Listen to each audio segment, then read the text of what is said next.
गंगा नदी के किनारे एक साधु रहते थे। वे न केवल विद्वान थे, बल्कि उनके पास जादुई शक्तियां भी थीं। एक दिन वे ध्यान में मग्न थे, तभी बाज की चोंच से एक चूहिया छूटकर उनके सामने आ गिरी। उसकी छोटी सी पूंछ व काली चमकीली आंखें थीं। उन्हें वह बहुत अच्छी लगी, पर घर ले जाने से पहले उन्होंने जादुई मंत्रों के प्रयोग से उसे एक लड़की में बदल दिया। वे उस लड़की को घर ले जाकर पत्नी से बोले, तुम हमेशा से संतान चाहती थी ना, तो लो, आज से यही हमारी पुत्री है। इसे पूरी देखभाल व स्नेह से पालो। साधु की पत्नी भी अपनी पुत्री को देख प्रसन्न हो उठी। वह उसे राजकुमारी की तरह पालने लगी।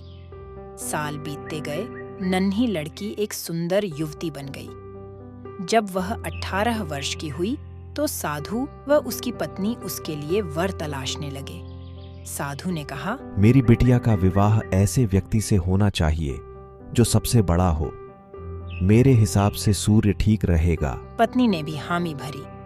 उन्होंने जादुई मंत्रों के प्रयोग से सूर्य को नीचे बुला लिया। उन्होंने उसे अपनी पुत्री से विवाह करने को कहा, पर पुत्री ने पहले ही न कर दी। वह बोली, पिताजी, यह तो बहुत गर्म है। मैं उससे विवाह करूंगी जो इससे भी बेहतर हो। साधु निराश हो गए। उन्होंने सूर्य से कहा कि वे ही कोई वर सुझाए। सूर्य ने कहा, बादलों के देवता से बड़ा कौन होगा? उनमें तो मेरी किरणों को भी रोकने की शक्ति है। साधु ने बादलों को नीचे बुलाया व अपनी पुत्री से विवाह करने को कहा, पर इस बार फिर पुत्री ने मना कर दिया। बोली, ये तो कितना बदसूरत है, मैं इससे विवाह नहीं कर सकती। साधु ने बादल देवता से कहा कि वही कोई अच्छा वर सुझा दें। वे बोले, पवन देवता ठीक रहेंगे, वे तो मुझे भी अपने फूंक से उड़ा देते हैं। साधु ने पवन देवता को बुलाकर अपनी पुत्री से विवाह करने को कहा। पुत्री ने फिर इनकार कर दिया। वह बोली, मैं इससे शादी नहीं करूंगी। ये तो कहीं टिकते नहीं, हमेशा यहाँ वहाँ भागते रहते हैं। साधु ने पवन देव से पूछा, क्या मेरी पुत्री के लिए ऐसा वर हो सकता है जो आपसे भी बेहतर हो?